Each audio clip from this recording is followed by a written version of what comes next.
هل لك سر عند الله بينك أنت وبين الله؟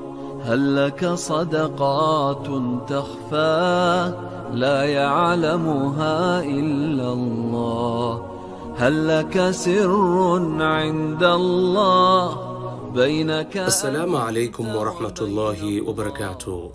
Alhamdulillah, tunamshukuru Allah tabaraka wa taala kwa kutujalia kuwa miongoni mwa wale waliodiriki mwezi mtukufu wa Ramadhan wa mwaka 2025.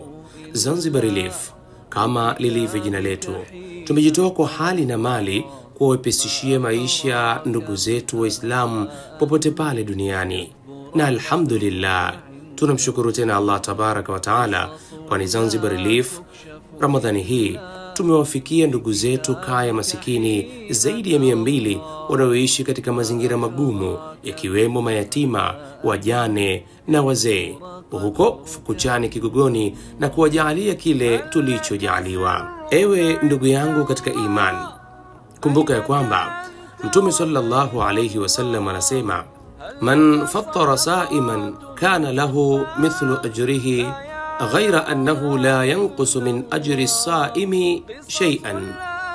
Hadithi hii imepokelewa na Zaid bin Khalid al-Juhani, ambapo Mtume sallallahu alayhi wasallam anatuhimiza juu ya kutoa, akisema, yeyote atakayemlisha mfungaji futari walau chochote katika futari atapata thawabu sawa na huyo aliyefunga bila ya kupunguzwa chochote katika thawabu za mfungaji. Hadithi hii inatuonyesha fadhila kubwa ya kutoa futari, ikiwa chochote kile katika kile utakachojaaliwa, ambapo katika mafuhumu ya hadithi nyingine amesema, jilindeni na moto wa jahannam hata kwa kutoa kipande cha tende, manake japo tende moja tu. Ndugu yangu katika imani, kila mmoja wetu anaweza kutoa sadaka, haijalishi sadaka hiyo ni ndogo kiasi gani, cha muhimu ni nia na ikhlas. Kwani tukumbuke ya kwamba sadaka humlinda mtu na moto wa jahannam, huongeza baraka katika mali na katika familia yako, lakini kadhalika hufuta madhambi yako. Kumpa mtu futari ni aina ya sadaka yenye thawabu kubwa, hususan katika mwezi huu mtukufu wa Ramadhan. Na tujitahidi basi kuwatizama ndugu zetu wanaoishi katika mazingira magumu, na hususan katika mwezi huu mtukufu wa Ramadhan, mwezi wa sadaka, rehma na msamaha kutoka kwake Allah tabaraka wa taala.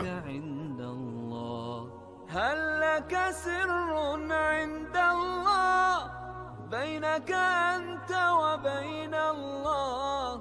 هل لك صدقات تخفى لا يعلمها إلا الله؟ قصص لا تكشف إلا بكتابك حين ترى الله. ما أحراك بهذا أن يكبر قدرك عند الله.